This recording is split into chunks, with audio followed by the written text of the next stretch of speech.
J'ai le grand privilège cet après-midi de vous garder réveillés.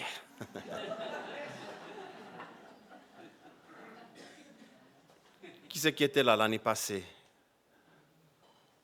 Oui, bon, vous connaissez la petite blague que j'ai donnée, hein, j'avais dit. Non? Bon, je répète, d'accord.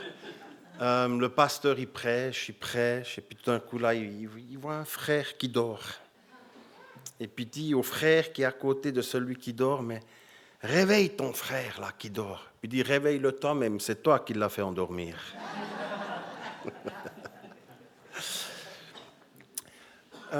Merci à l'équipe de louanges. J'ai vraiment reçu à cœur que Dieu a encore de plus grandes choses en réserve pour vous. Ne vous comparez pas avec les autres équipes de louanges. Chaque équipe de louanges est unique. C'est ce qu'on a vécu jusqu'à maintenant. On a été très bénis par ces magnifiques équipes de louanges. On dit toujours que les équipes de louanges, la crème des équipes de louanges est dans la région d'Yverdon, enfin de Lausanne, etc. Et c'est un peu vrai. En tout cas, soyez bénis, soyez encouragés. Merci de prendre ce temps, mettre un temps à part, un samedi après-midi, comme les techniciens. Là, moi, je trouve ça juste fantastique. Vous savez, Dieu construit son église avec des personnes disponibles. Des personnes qui sont là, qui disent, Seigneur, me voici pour te servir. C'est avec ces gens-là que Dieu construit son église. Des gens qui prient, qui sont motivés. Nous, on a une grande église, c'est vrai, on a une relativement grande église pour notre région. On est un peu moins de 200% de salariés. Tout le reste, c'est tout du bénévolat. Tout. C'est une richesse et ça encourage les gens. Alors, je remercie régulièrement les personnes pour leur engagement. Chaque dimanche, il y a environ 50 personnes avec ceux qui viennent nettoyer le lundi, qui s'engagent d'une manière ou d'une autre, depuis le parking jusqu'au nettoyage du lundi, en passant par la technique, la louange, etc. Et c'est un immense privilège que nous avons. J'ai encore eu cette pensée pour une personne qui vit une situation très difficile, très lourde. Tu te sens comme dans une vallée, il fait sombre, sans issue. Le Seigneur te dit, je suis avec toi. Relève ta tête et regarde sur moi. Tu sortiras de cette vallée. Le Seigneur t'aime. Père, bénis cette personne au nom de Jésus. Amen. Amen. Nous sommes en route avec Dieu. Et quand on est en route avec Dieu, il est important de prendre comme référence Jésus. Jésus, il n'a rien entrepris avant d'avoir été en relation avec Dieu. Je ne fais rien à moins que cela ne vienne de mon Père. Et je pense une église pertinente aujourd'hui, une église en route, doit continuellement être centrée, orientée, connectée sur Dieu. Pour recevoir la bonne stratégie, les bonnes idées, le bon déroulement, aussi le bon programme, parce qu'on n'est pas épargné de vivre un programme dans nos églises qui se répète année après année. Et je pense que Dieu a encore des choses en réserve pour son peuple. J'en suis convaincu. Un peuple qui dit, Seigneur, me voici pour te servir. Quand j'étais en prière pour cette conférence, et merci beaucoup, tu seras récompensé.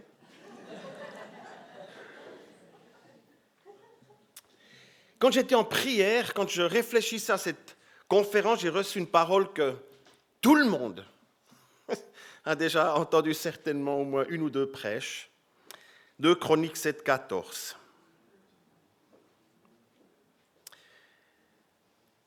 Je lis déjà une fois ce verset. « Si mon peuple, sur qui est invoqué mon nom, s'humilie, prie et cherche ma face, s'il se détourne de ses mauvaises voies, je l'exaucerai des cieux, je lui pardonnerai son péché et je guérirai son pays. » Maintenant, j'aimerais ouvrir une parenthèse. Avec ce que je vais partager cet après-midi, je ne suis pas en train de dire que vous ne vivez pas cette parole, d'accord? Comprenez-moi bien. Mais moi, personnellement, j'aime me remettre en question, me laisser interpeller. Alors, avant que Dieu dise cette parole, nous avons le verset 13 où il dit « Quand je fermerai le ciel et qu'il n'y aura point de pluie, quand j'ordonnerai aux sauterelles de consumer le pays, quand j'enverrai la peste parmi mon peuple, et ensuite vient justement le verset 14, si mon peuple, et après le verset 14, il y a le verset 15, il y a la réponse qui vient. 15 et 16, mes yeux seront ouverts désormais et mes oreilles seront attentives à la prière faite en ce lieu. Maintenant, je choisis et je sanctifie cette maison pour que mon nom y réside à jamais. Et j'aurai toujours là mes yeux et mon cœur. Si mon peuple, ceci nous ennuie un peu. Hein? Si tu fais, tu auras. Si tu ne fais pas, tu n'auras pas. Finis ta soupe et tu auras droit à ton dessert. Respecte les vitesses de limitation et tu n'auras pas besoin d'avoir peur des radars. Si tu ne critiques pas, tu n'auras pas besoin de t'accuser ou demander pardon envers les personnes que tu critiques. Ça sonne comme un peu du chantage, hein? Alors que nous savons que Dieu ne fait pas de chantage avec nous. C'est un Dieu d'amour, il nous aime. J'aimerais dire une première remarque.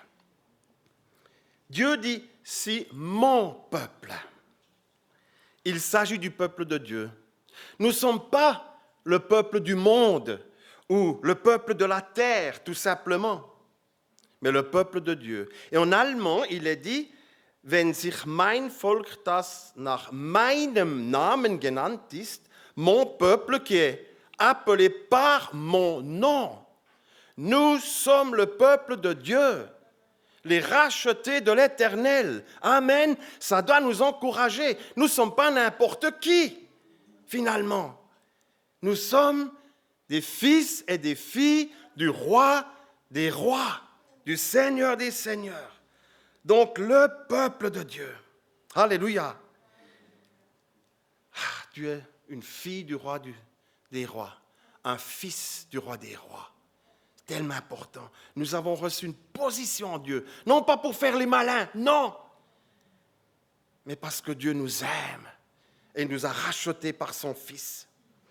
Ensuite, Dieu dit, si mon peuple s'humilie, si mon peuple prie, si mon peuple cherche ma face, s'il se détourne de ses mauvaises voies, ça m'interroge. Faut-il en déduire que le peuple de Dieu est orgueilleux ou du moins ne s'humilie pas assez? Faut-il en déduire que le peuple de Dieu ne prie pas ou ne pas assez? Qu'il ne cherche pas ou ne pas assez la face de Dieu? Faut-il comprendre que le peuple de Dieu marche encore sur des voies qui ne plaisent pas à Dieu? Moi, ça m'interroge. Et pourtant, on se croit humble, n'est-ce pas? On cherche la face de Dieu. On s'applique pour marcher sur de bonnes voies. Nous prions pour un réveil spirituel. Nous prions pour que Dieu intervienne dans les pays en guerre, là où il y a des catastrophes. Nous prions pour les personnes qui souffrent et qui sont malades.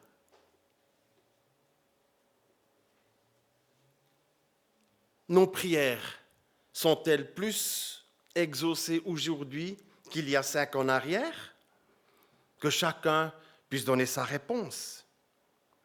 Alors, comment comprendre un peu plus ce 2 Chroniques 7, 14? S'humilier, prier, chercher la face de Dieu, se détourner des mauvaises voies. Oui, sur le plan personnel, pour moi, mais aussi en tant qu'Église, en tant que nation, peuple de Dieu. Ne devrions-nous pas nous remettre de temps en temps en question, nous examiner?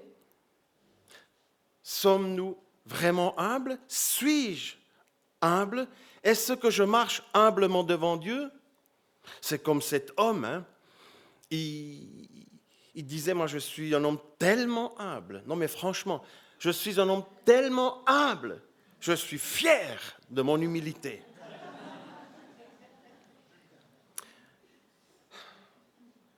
Prions-nous assez? Cherchons-nous réellement la face de Dieu? Est-ce qu'on s'applique à nous détourner des mauvaises voies? Il y a tant de tentations dans ce monde.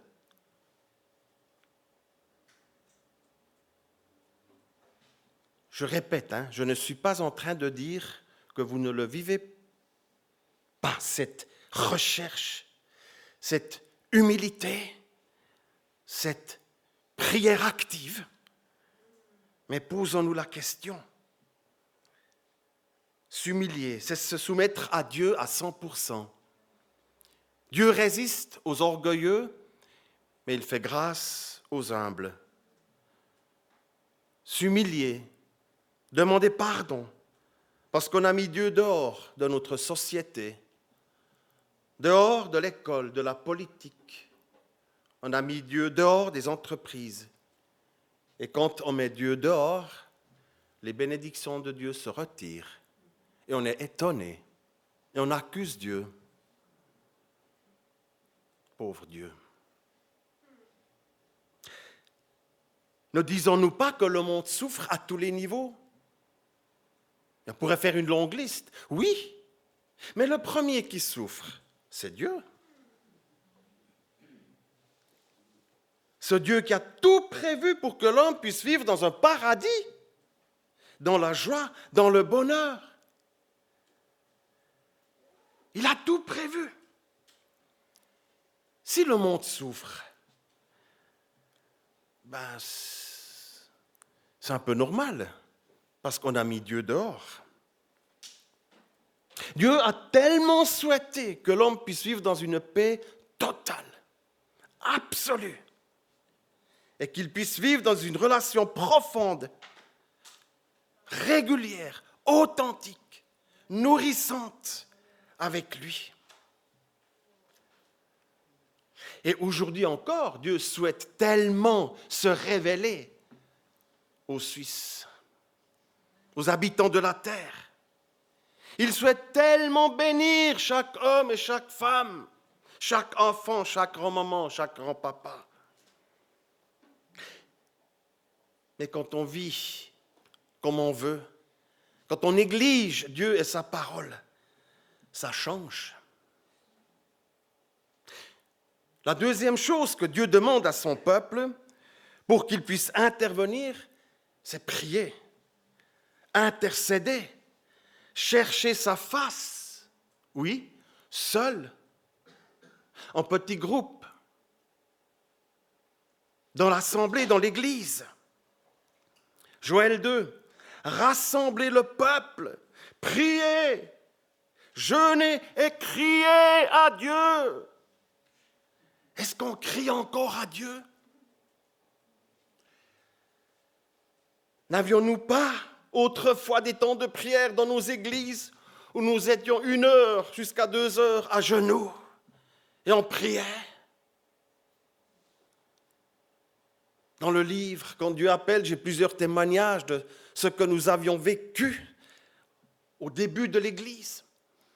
Et nous étions à genoux, dans la ferme, dans la deuxième salle.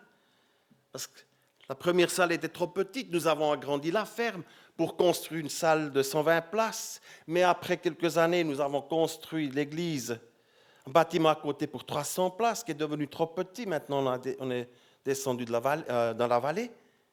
Mais dans cette salle, dans la ferme, à genoux, je vous donne juste un témoignage, alors qu'il y avait une prophétie qui disait, il y a un homme qui est là, tu passes par une souffrance, tu es au bout de tes forces, tu voulais mettre fin à ta vie, et voilà qu'un homme robuste se lève, dit c'est moi. Il raconte ce qu'il voulait faire. il sort de sa poche une corde. Il est monté de Bienne. Il n'y avait pas encore la Transjurane, l'autoroute. Il fallait passer le petit col Pierre-Pertuis. Il s'arrête sur le col. Il sort de sa voiture. Il s'approche vers un sapin pour se pendre. Et là, il entend une voix qui lui dit « Stop, va dans ta voiture, descends le col direction Tavannes. Et il y aura un virage très serré qui tourne à droite. Là, tu prends un petit chemin qui monte sur la montagne. » Le GPS du Saint-Esprit, c'est fantastique. Il arrive où il y avait 60, 70, 80 personnes à genoux dans la salle. Et il dit, c'est moi, priez pour moi. Toute l'église s'est levée. On a prié pour lui, il a été délivré, libéré instantanément. Une église à genoux attire un bout de ciel sur la terre. Moi, ça m'interpelle. Il faut raccourcir les temps de prière, pas faire trop long. Oui, il ne faut pas exagérer non plus. Parce que les gens, il faut qu'ils soient en forme le lendemain matin pour aller au travail. J'aime bien quand on commence à l'heure et quand on finit à l'heure. C'est vrai.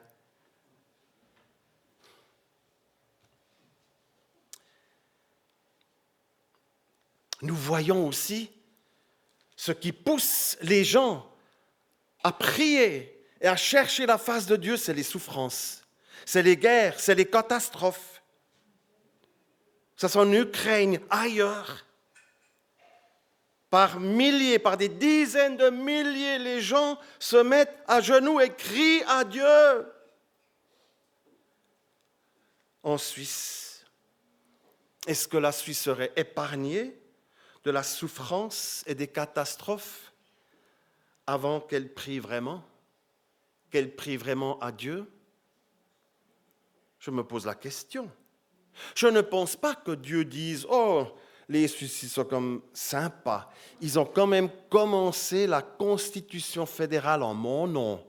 Donc, ouais, je vais comme un peu les épargner. Hein. Ils sont pas si mal que ça. Ça m'étonnerait. »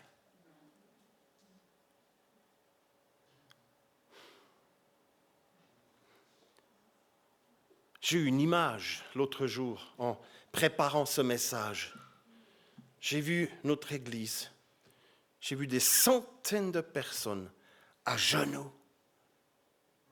Et comme les pasteurs sont toujours assis devant, et quand on se met à genoux, on se tourne, je voyais que des têtes.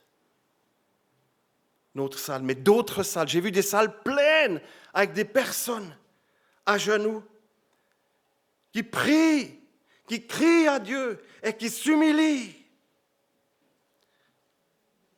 Oui, mais quand?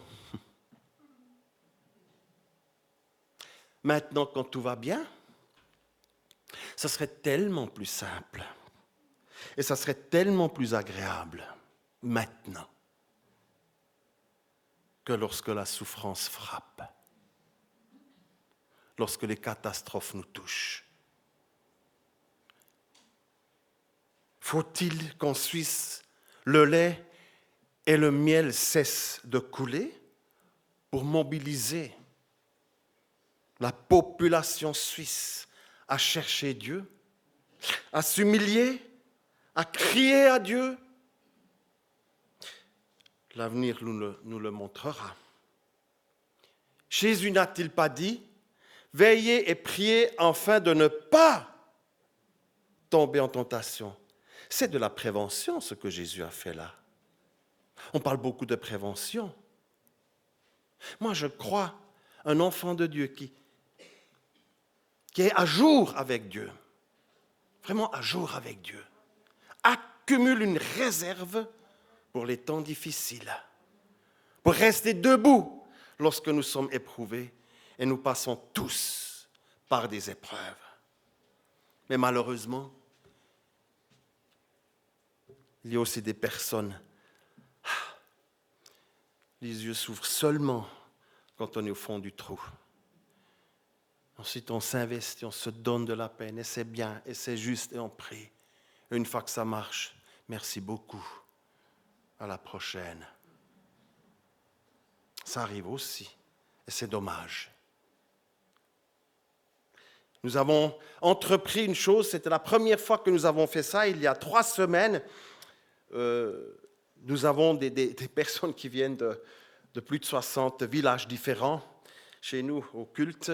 Et j'avais l'idée d'encourager tous les membres de l'Église par village de se mettre à un endroit stratégique avec une très belle vue sur le village et de prier, d'intercéder. Prier pour les autorités, prier pour les écoles, pour les enseignants, prier pour les entrepreneurs, prier pour les boutiques, prier pour les hôpitaux, les cabinets médicaux, prier pour les familles. Il y a tellement de familles en difficulté, en crise. Prier pour un réveil spirituel. Prier contre ces esprits, ces dominations qui sont dans les airs. C'était fantastique ce qu'on a vécu. C'était tellement fort. Ensuite, on s'est tous rassemblés à l'église pour vivre un temps de louange. On a encore béni toute l'église. Encore béni toute l'église. Et Dieu nous a bénis par une grillade et des bonnes pizzas pour terminer la soirée. Prions. Chers amis, lorsque le peuple de Dieu se lève et prie et intercède, cherche la face de Dieu, est-ce que ça serait tellement impossible que nos différents conseils au palais fédéral et dans nos villages, avant de commencer n'importe quelle discussion le matin, ouvrent d'abord la Bible et cherchent la face de Dieu et prient? Est-ce que c'est impossible? Non. C'est possible.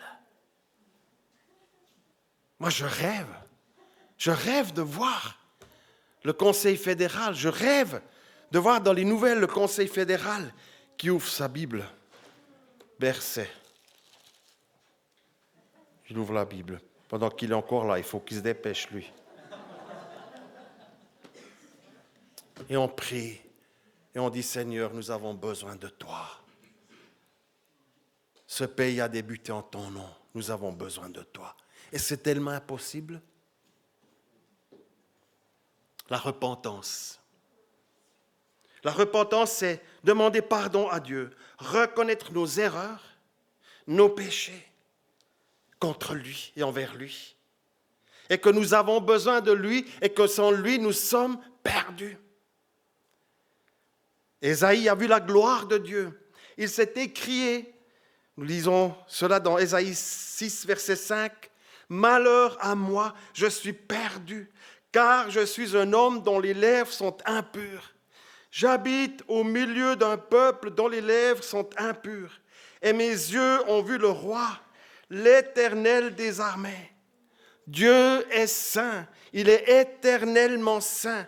Et quand nous sommes impactés de sa sainteté, ce qui nous semble bon, pur et juste, tout d'un coup devient mauvais, impur et injuste. Ce qui nous semble bon, pur et juste ne l'est pas forcément pour Dieu quand nous sommes impactés par sa sainteté.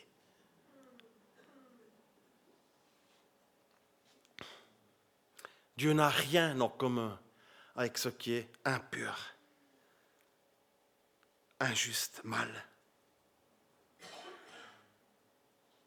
Notre mesure, notre vue, notre baromètre doit être absolument ajusté au baromètre de Dieu, à sa parole et à sa vérité.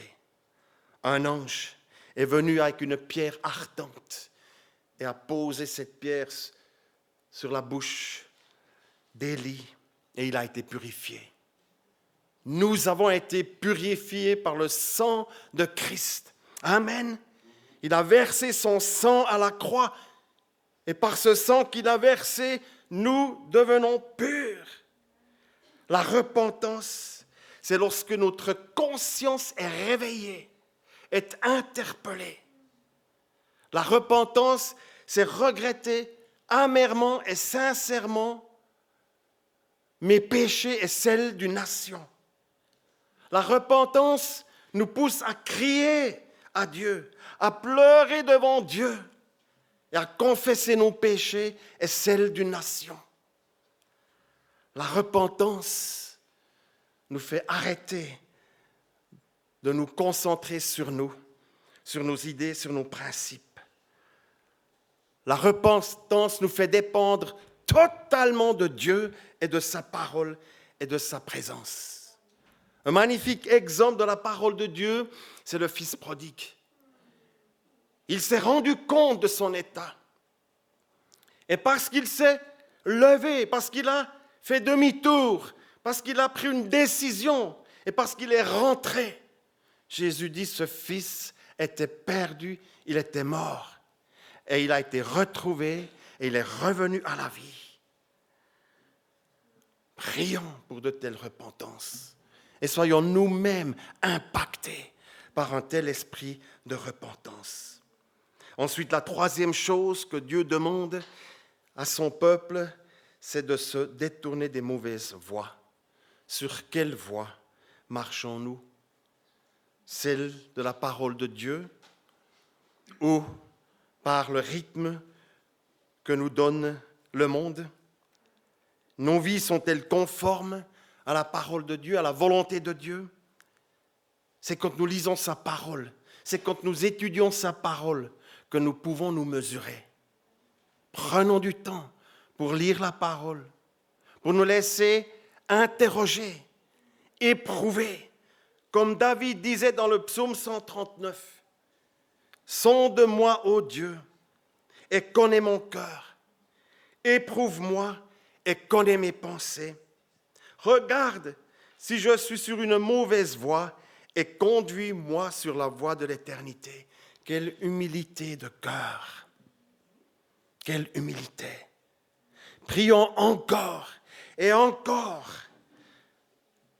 pour que de nombreuses personnes qui ne connaissent pas Dieu puissent changer de voie, se laisser interpeller par le Saint-Esprit et se détourner des mauvaises voies. Notre nation, qui permet des avortements, plus de 12 000 avortements par année, des avortements enregistrés, sans compter les avortements qui ne sont pas enregistrés. Vous savez ce que nous avons voté il n'y a pas longtemps? Mariage pour tous. On peut choisir son sexe. Des milliers de tonnes de nourriture qui sont jetées. Plus de divorces que de mariages. Tout devient logique. Logique. Et je redis encore une fois, quand une nation commence à faire le contraire de ce que Dieu nous dit, les bénédictions de Dieu se retirent. Et il n'y a rien de pire que lorsque la bénédiction de Dieu se retire. Je ne sais pas si vous l'avez peut-être déjà vécu une fois. Lorsque il vous a semblé, tiens, c'est plus la même chose. C'est comme si Dieu s'est retiré de moi. C'est comme un fossé qui est devant nous. Et nous ne savons plus où nous sommes.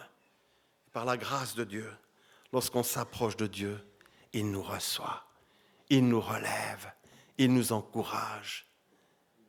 Ah, que Dieu nous aide. Dieu a tant de choses à nous dire. J'ai donné dernièrement un message à l'église, j'ai donné un titre particulier. Et si Jésus était l'orateur invité, que nous dirait-il?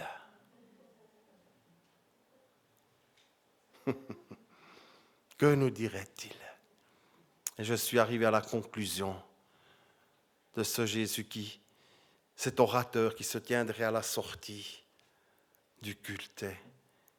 Il nous serre la main et dit, bravo, continue, tu es sur la bonne voie. Et peut-être qu'il nous dirait, écoute, fais attention là, il y a un piège qui se prépare, il y a une tentation là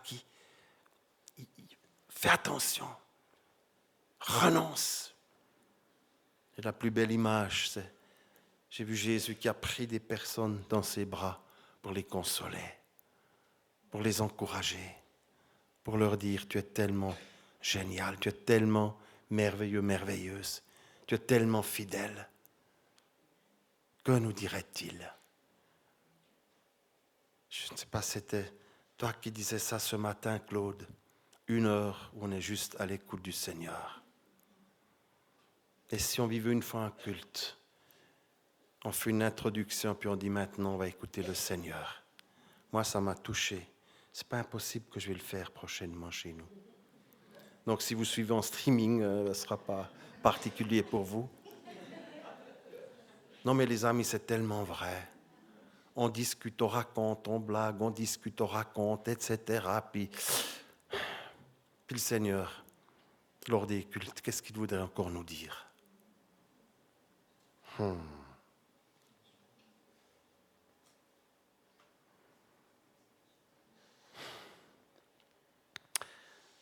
Oui, le monde, il est comme il est. Dieu, il n'en peut rien. Écoutons ce que Dieu dit aux habitants de la terre dans Ésaïe 59. Non, la main de l'Éternel n'est pas trop courte pour sauver, ni son oreille trop dure pour entendre.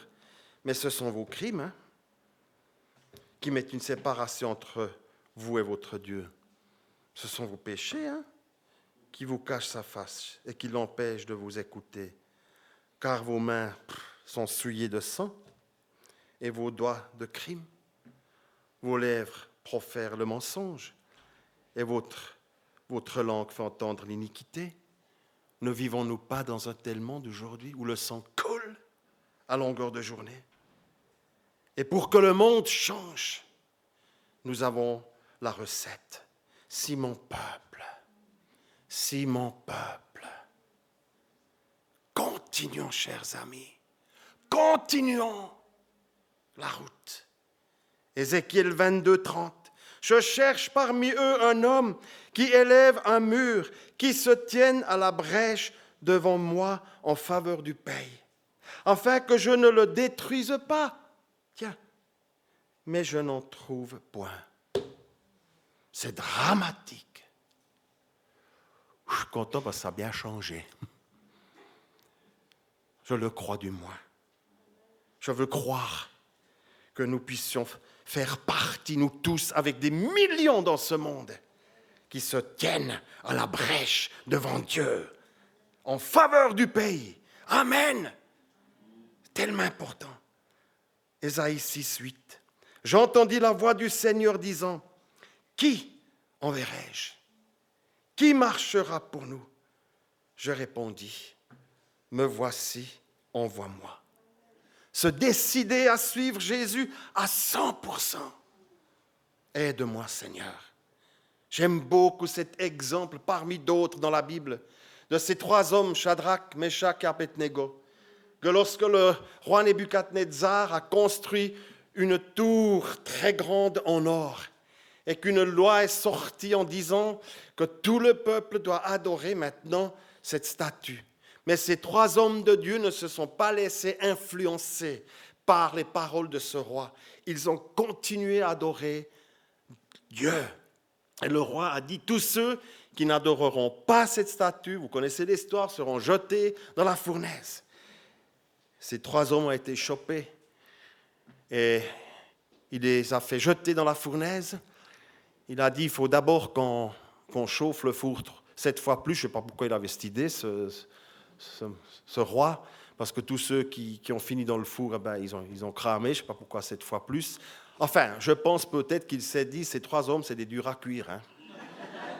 C'est des vrais hommes de Dieu, c'est des durs à cuire. Alors, augmentant un peu la température.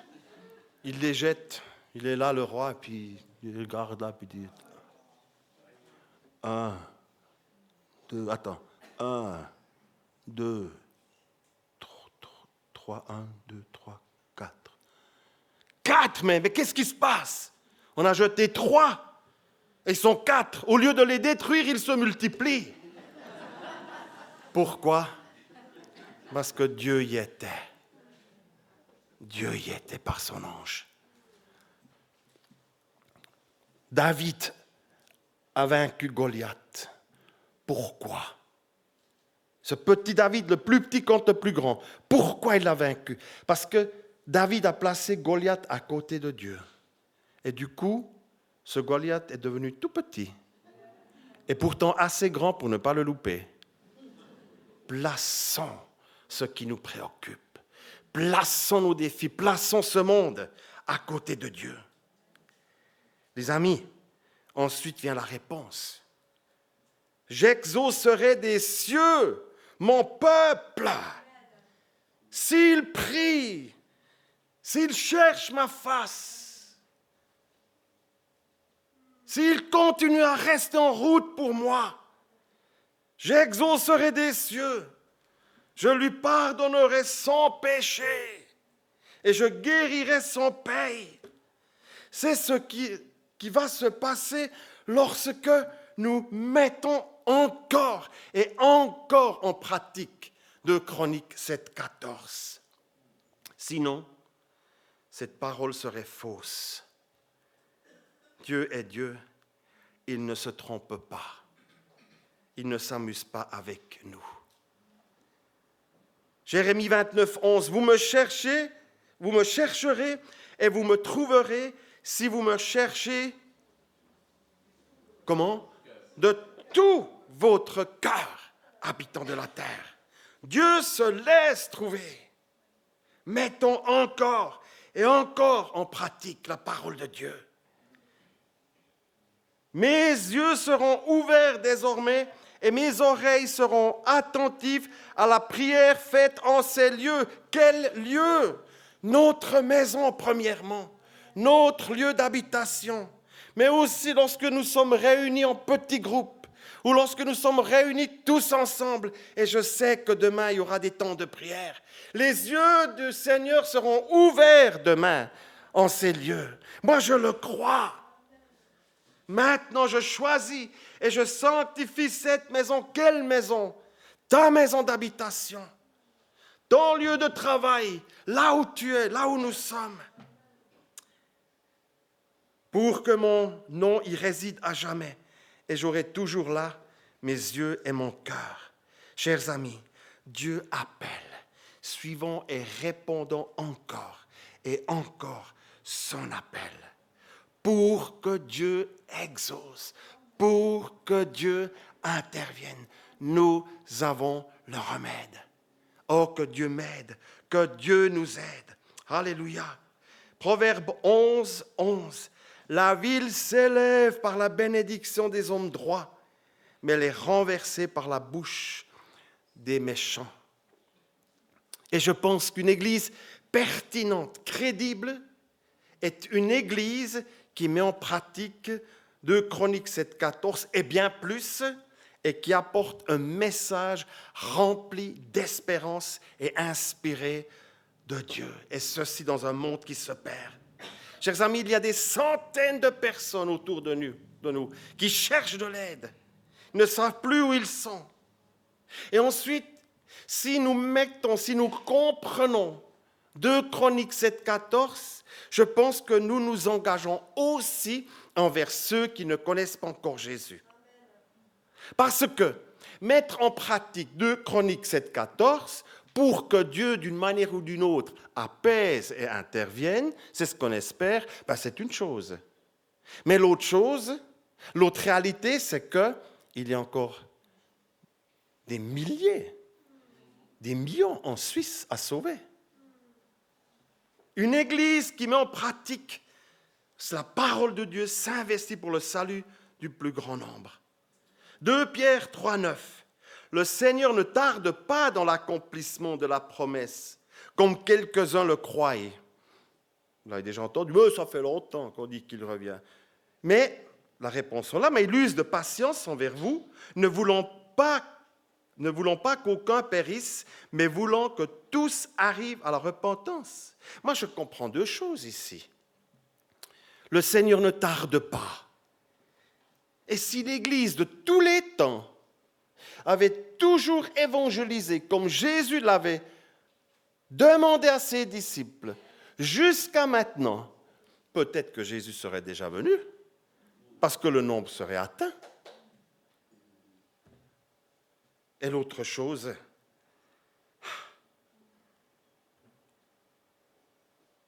Dieu ne veut pas. Vous avez déjà entendu un enfant qui dit « Non, je ne veux pas ». Si, maintenant tu manges ça. « Non, je ne veux pas ». Dieu dit « Je ne veux pas que quelqu'un périsse ». Ça doit nous interpeller.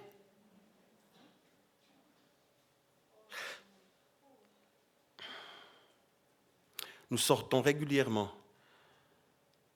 en principe tous les 2 samedis matins, pour évangéliser. Et nous constatons que les gens sont beaucoup plus ouverts pour entendre l'évangile qu'on le pense. Quand on dit les gens sont surévangélisés, faux. Les gens sont sous-évangélisés, ils sont peut-être religieux, mais nombreux sont ceux qui n'ont jamais entendu le vrai évangile. Ils ne savent pas pourquoi il faut se convertir. Ils ne savent pas ce que c'est un péché. Ensuite,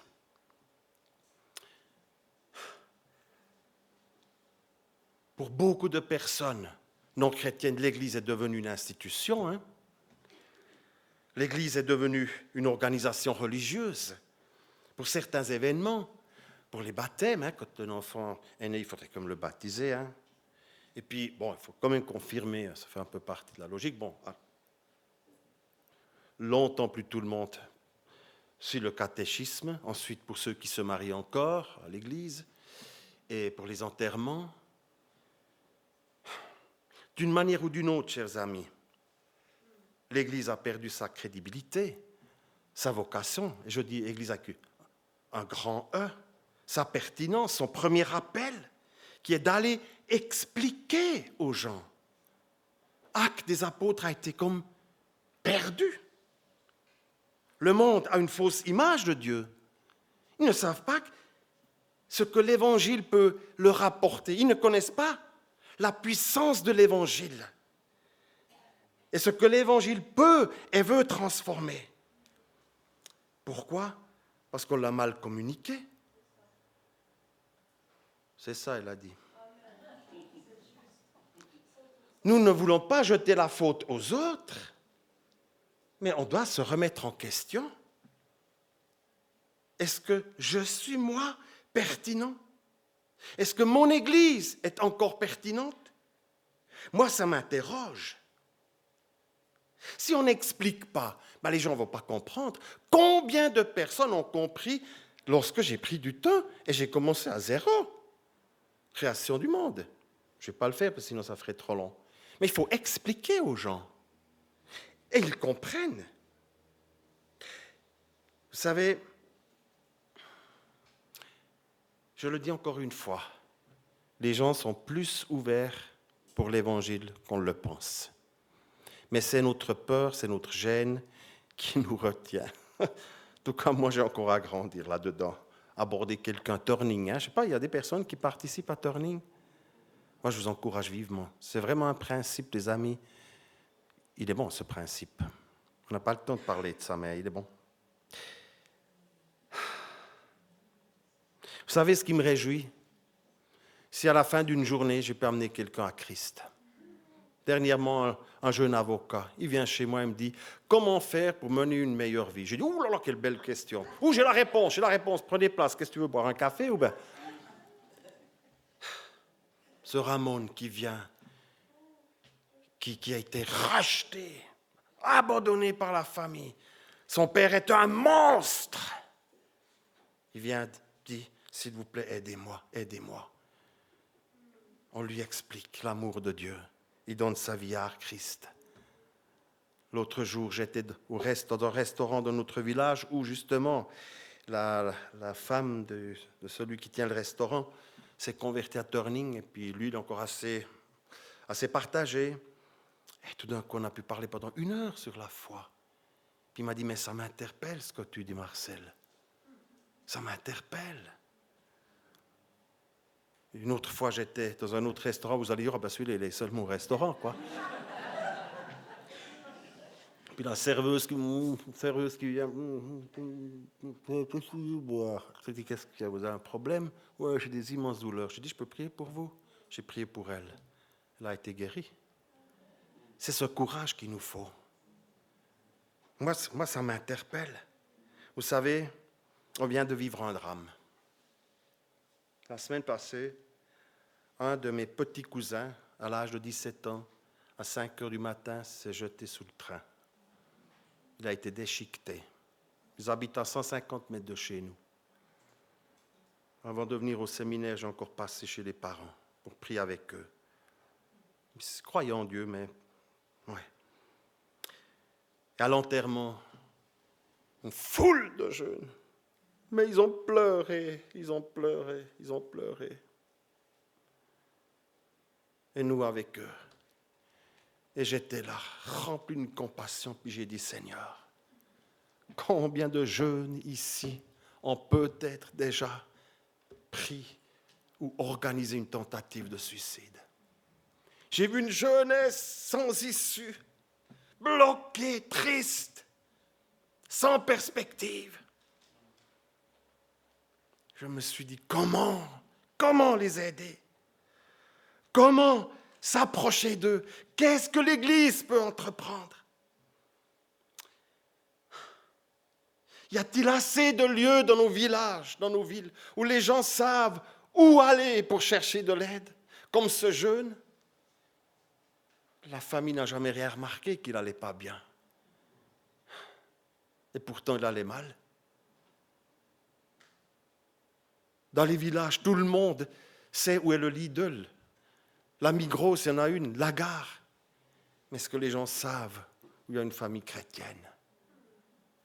Où il y a un mini-groupe vers qui je peux aller pour parler, pour vider mon cœur, pour pleurer, pour sortir le ras-le-bol. Je ne veux pas dramatiser, mais c'est la réalité. Il faut que l'Église soit plus présente dans le monde. Ça, c'est le message pour dimanche prochain chez nous. Au lieu que l'Église soit vraiment dans le monde, c'est le monde qui entre gentiment dans l'Église. Moi, ça m'interpelle. Jésus, il était pertinent. Il était dans ce monde. Et des foules de personnes le suivaient.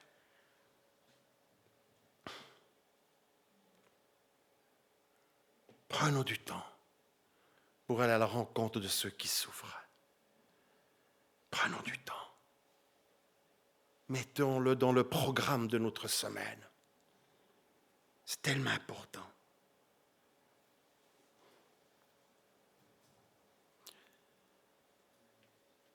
Jésus ne dit-il pas, la moisson est mûre, mais il y a peu d'ouvriers. Vous savez, moi je suis prêt à revoir tout le programme de l'Église chez nous. C'est beau d'avoir des jolis cultes, et c'est magnifique. C'est beau et il faut des temps de louange, il faut des messages, il faut la communion fraternelle, il faut ceci et cela. Mais est-ce qu'on investit aussi du temps pour ceux qui souffrent? Moi, ça m'interpelle énormément. Et je termine en disant, soyons encore scellés pour Dieu. Ayons un cœur pour ceux qui souffrent. Prions. Cherchons encore la face de Dieu. Avançons-nous encore avec Dieu. Marchons la tête haute au nom de Jésus. Non pas pour faire les malins, mais pour dire, Seigneur, c'est toi que nous voulons servir. C'est toi que nous avons besoin. Notre force nous vient de toi. Vers Jésus, lève les yeux. On connaît tous ce chant. Merci pour cette parole. Claude, ce matin dans Isaïe 52, qu'ils sont beaux sur les montagnes, les pieds de ceux qui apportent de bonnes nouvelles, qui publient la paix, de ceux qui apportent de bonnes nouvelles, qui publient le salut, de celui qui dit à Sion, ton Dieu règne. Que celui qui dit à ce voisin qui a le cœur brisé, Dieu t'aime, il te voit, il te connaît, il a un plan sur ta vie. Jésus n'a-t-il pas dit dans Jean 15, 16, ce n'est pas vous qui m'avez choisi, mais moi, je vous ai choisi. Je vous ai établi afin que vous alliez et que vous portiez du fruit et que votre fruit demeure. Tu es choisi. Je suis choisi. Nous sommes établis pour aller et porter du fruit, non pas en notre nom, mais au nom de Jésus. Celui qui est en vous est plus fort que celui qui est dans ce monde. Alors j'ai envie de dire, chers frères et sœurs, que ceux qui veulent dire avec moi, me voici, Seigneur, pour te servir, pour encore te servir. Je ne suis pas en train de dire que vous ne le servez pas, d'accord? Je l'ai dit dès le début, hein? D'accord? Je l'ai dit dès le début. Mais que ceux qui disent, je veux encore te servir, je veux encore être à ton écoute, je veux encore devenir davantage sensible à la souffrance qui règne, qui opprime notre pays, mes voisins, mes amis, etc. Que ceux qui disent, me voici pour être à l'écoute de ceux qui souffrent, pour partager la bonne nouvelle, que vous puissiez tout simplement vous lever comme signe envers notre Seigneur. Et nous allons prier. Est-ce que je peux demander à l'équipe de louange de venir? Merci Seigneur. Vous savez, chers amis, moi je crois que Dieu voudrait absolument épargner que des jeunes de 17 ans mettent fin à leur vie. Les parents, ils ont même pu voir leur fils. Ils sont allés à Berne, ils ont juste pu donner la main, ils ont juste montré une main, parce que le corps était complètement déchiqueté. Quelle souffrance! Il y a tant de personnes qui souffrent. Et Dieu nous a choisis. Il nous a établis pour aller encourager, consoler, soutenir, prier, intercéder, partager cette bonne nouvelle. Oh Dieu, aide-nous. Nous sommes devant toi cet après-midi et nous voulons te dire, nous voici pour te servir. Seigneur, pardonne-moi là où j'ai fermé la bouche au lieu de l'ouvrir pour encourager quelqu'un. Seigneur, pardonne-moi là où je n'ai pas assez prié, là où je n'ai pas assez crié à toi, là où j'ai marché sur des mauvaises voies. Pardonne-moi, Seigneur. Père, je te dis au nom de Jésus, aide-moi, aide-nous, aide à ton Église à mettre encore en pratique 2 Chroniques 7:14 et à encore se lever pour partager cette bonne nouvelle de l'Évangile, cette vie, Seigneur, que tu aimerais tellement communiquer, parce que tu as des projets de paix et non de malheur. Et Seigneur, nous voulons encore résister à Satan qui essaie de détruire notre belle jeunesse, qui est appelée demain à conduire notre pays, à être des chefs d'entreprise, à être des politiciens, à être des docteurs, des pasteurs, des évangélistes, etc. Nous nous opposons à l'ennemi au nom de Jésus en lui disant qu'il n'a aucun droit de détruire cette jeunesse. Au nom de Jésus, alléluia. Et Seigneur, qualifie-nous. Apprends-moi. Apprends-nous, donne-nous, Seigneur, encore ta stratégie, encore un nouveau programme.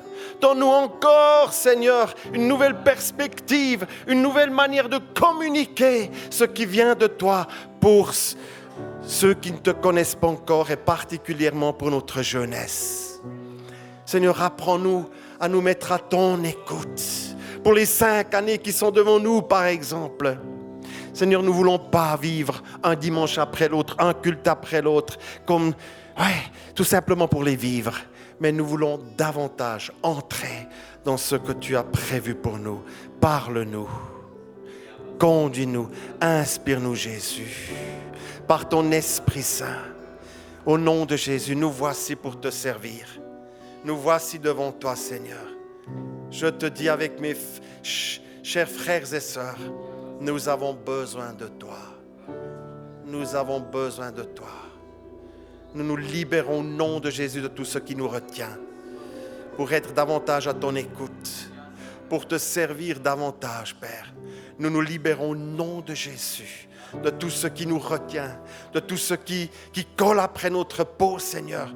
Nous voulons nous débarrasser de toutes ces choses qui empêchent à être de vrais serviteurs, de vraies servantes, là où tu nous places. Au nom de Jésus, au nom de Jésus, au nom de Jésus. Il semble que le Seigneur aimerait encore nous dire, commencez simplement. Organisez des rendez-vous avec moi, avec vos amis, vos voisins. Simplement, d'une manière simple. Continuez à être sel et lumière. Je mets mes paroles dans votre bouche. Ayez le courage de prier pour ceux qui sont malades. Lorsque vous croisez quelqu'un dans la rue et qui se plaint d'une maladie, offrez la prière. Ayez le courage d'ouvrir votre bouche et de communiquer mes paroles. Ne compliquez pas les choses. Marchez avec moi, étroitement avec moi, fidèlement avec moi. Et vous allez encore voir ma gloire se lever sur vos vies, sur vos familles, sur vos villages, sur votre nation. Nous te le demandons, Père, au nom de Jésus. Seigneur, je bénis mes frères et sœurs ici. Merci parce que s'ils sont là, c'est parce qu'ils en veulent davantage. Sinon, on serait en train de se promener quelque part sur une montagne ou que sais-je. Non, Seigneur, nous sommes ici parce que nous voulons davantage de toi. Davantage connaître ton cœur. Davantage connaître ton cœur, Seigneur. Au nom de Jésus. Au nom de Jésus. Au nom de Jésus. Je bénis chaque église représentée ici, Seigneur. Tu connais les joies et les défis. Tu connais chaque famille représentée, Seigneur. Alléluia. Libère-nous davantage pour être davantage en route pour toi. Libère-nous de nous-mêmes, de nos structures, de nos manières de fonctionner, de voir les choses et remplis-nous de toi, Père. Au nom de Jésus. Au nom de Jésus. Merci, Père. Alléluia. Gloire à toi, Seigneur. Béni soit ton nom, Jésus.